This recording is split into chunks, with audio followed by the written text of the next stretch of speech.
এক ছিল শিমুলপুর নামের একটি ছোট গ্রাম। সেই গ্রামে বাস করত এক মিষ্টি মেয়ে, নাম তার তুলি। তুলি ছিল খুব কৌতূহলী আর প্রকৃতিপ্রেমী।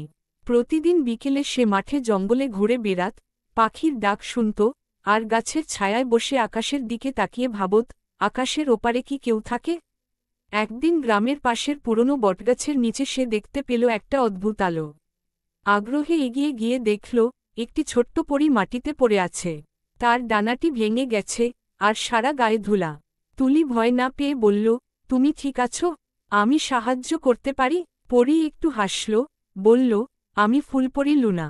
ঝড়ে ডানাটা ভেঙে গেছে। তুমি যদি চাও, আমি তোমার সাহায্য নেব। তুলি পরীকে সাবধানে বাড়ি নিয়ে গেল। মা বাবা প্রথমে অবাক হলেও তুলি যেভাবে বোঝাল, তারা রাজি হয়ে গেল। তারা ফুল আর মধু দিয়ে পরীর যত্ন করল। পরীর ডানায় ওষুধ লাগিয়ে তুলি প্রতিদিন গান গাইত, গল্প বলত। দিন কয়েকের মধ্যে লুনা সুস্থ হয়ে উঠল। তুলি তখন বলল, তুমি কি আবার উঠতে পারবে? লুনা চোখে জল নিয়ে বলল, তুমি না থাকলে আমি বেঁচেই থাকতে পারতাম না। আমার রাজ্যে ফিরে যাব, কিন্তু তোমার এই উপকার কখনো ভুলব না। লুনা আকাশে উড়ে ওঠার আগে তুলিকে একটি রূপালি ফুল দিল। বলল, এই ফুল যেদিনই মাটিতে লাগাবে, আমি আসব তোমার পাশে। বছর ঘুরে গেল।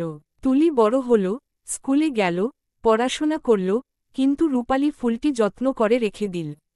একদিন গ্রামের ওপর ঘন কালো মেঘ নেমে এলো। বজ্রপাত, বৃষ্টি, আর এক অজানা শক্তি গাছপালা নষ্ট করতে শুরু করল। গ্রামের লোকজন ভয়ে আতঙ্কিত হয়ে পড়ল। সেই সময় তুলি স্মরণ করল লুনার কথা। সে দৌড়ে গেল বাগানে, মাটিতে লাগিয়ে দিল সেই রূপালি ফুল। হঠাৎ আকাশ ফেটে আলো ছড়িয়ে পড়ল। দেখা গেল লুনা আর তার আরও অনেক পরী এসে গেছে। তারা গান গাইতে গাইতে মেঘ সরিয়ে দিল, ঝড় থেমে গেল, প্রকৃতি আবার হাসল। লুনা বলল, তুমি শুধু আমার জীবন বাঁচাওনি, প্রকৃতির সাথেও বন্ধুত্ব করেছ।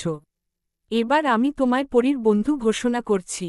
সেই থেকে তুলি শুধু গ্রামের না, সব পরীদের কাছেও একজন বিশ্বস্ত বন্ধু হয়ে উঠল।